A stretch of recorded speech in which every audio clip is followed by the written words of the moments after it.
मध्य प्रदेश में सबसे अधिक तापमान ग्वालियर चंबल अंचल में दर्ज हो रहा है और ग्वालियर का पारा लगातार 44 डिग्री सेल्सियस से ऊपर बना हुआ है।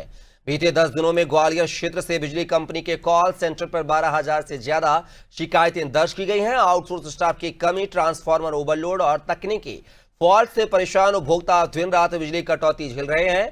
पिंटो पार्क फीडर से जुड़े 30,000 घरों की जिम्मेदारी सिर्फ एक नाइट टीम पर है, जो सुबह 8 बजे के बाद हट जाती है। ऐसे में बचे हुए फॉल्ट देर से सुधारे जाते हैं। ऊर्जा मंत्री प्रद्युमन सिंह तोमर इन समस्याओं को अवरोध कहकर टालते दिखे और विभाग की सरप्लस बिजली की बात दोहराई, लेकिन कांग्रेस ने इसे पूरी तरह से फेल बताया है। विधायक सतीश सिकरवार ने कहा है कि मंत्री और विभाग दोनों जनता की पहुंच से दूर हैं। वहीं बिजली कंपनी के महाप्रबंधक का कहना है कि कहीं कोई बिजली कटौती नहीं है, बस मेंटेनेंस या निर्माण के चलते सप्लाई बाधित होती है। बस है, मध्य प्रदेश में कोई कमी नहीं है। अब आप ये समझ लीजिए, मैं फिर आपसे कहना चाहता हूँ, तानसेन नगर में कल एक पेड़ गिर गया, तो इसको क्या करना चाहिए बताइए आप। बिजली कमी है कि एक्सीडेंटल घटना है, अवरोध है।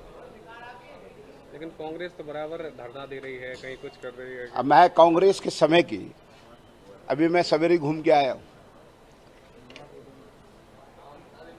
100 में से अगर 90 लोगों से 100 लोगों से मिलता हूं तो 90 लोग कह रहे हैं कि कांग्रेस से समय से बिजली बेहतर है।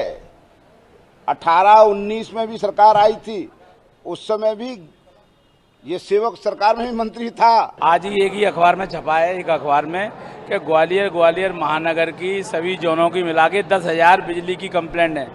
अगर ऊर्जा मंत्री का बयान सही है, ऊर्जा मंत्री सरकार कह रही है वो सही है, तो 10,000 कंप्लेंट केवल ग्वालियर जिले की हैं। पूरे प्रदेश का क्या हाल होगा?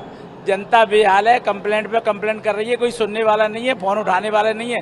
मंत्री जी खुद अगर उसमें फोन लगाते हैं, उनको खुद कतार में लगा दिया जा रहा है। ऊर्जा विभाग उनकी कंट्रोल से बाहर है। ऊर्जा विभाग मंत्री की सुन नहीं रहा है। ऊर्जा विभाग आम जनता को कतरने में लगा हुआ है और मंत्री जी को कतार में लगा दिया है। इसीलिए मंत्री जी अपना ऐप छुपाने के लिए तंबू में डाले हुए हैं, सरकार की छीछेलीदर करा रहे हैं। 50 रुपए की बिजली बचाने के लिए सरकार का सत्ता का दुरुपयोग करके 1 लाख रुपए पर डे खर्च करा रहे हैं। संज्ञान में तो ऐसा नहीं है कि कई घंटों तक लाइट गुल रहती है, मेंटेनेंस के नाम पर नहीं।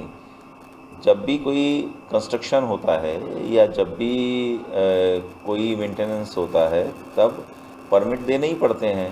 परमिट दिए बिना कोई भी कार्य न तो कंस्ट्रक्शन का पॉसिबल है, ना मेंटेनेंस का पॉसिबल है।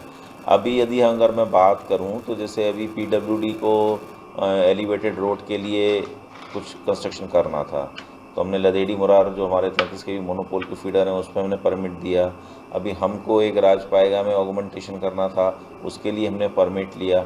इस तरह के जो वर्क्स हैं उनके लिए परमिट लेना पड़ता है। अभी इस समय हम मेंटेनेंस के लिए भी कोई परमिट नहीं दे रहे हैं, मेजर परमिट, क्योंकि इस समय गर्मी इतनी ज़्यादा है। हमारा मानना यह है कि इस समय सप्लाई की आवश्यकता है, तो हम मेंटेनेंस के लिए कोई परमिट नहीं दे रहे हैं।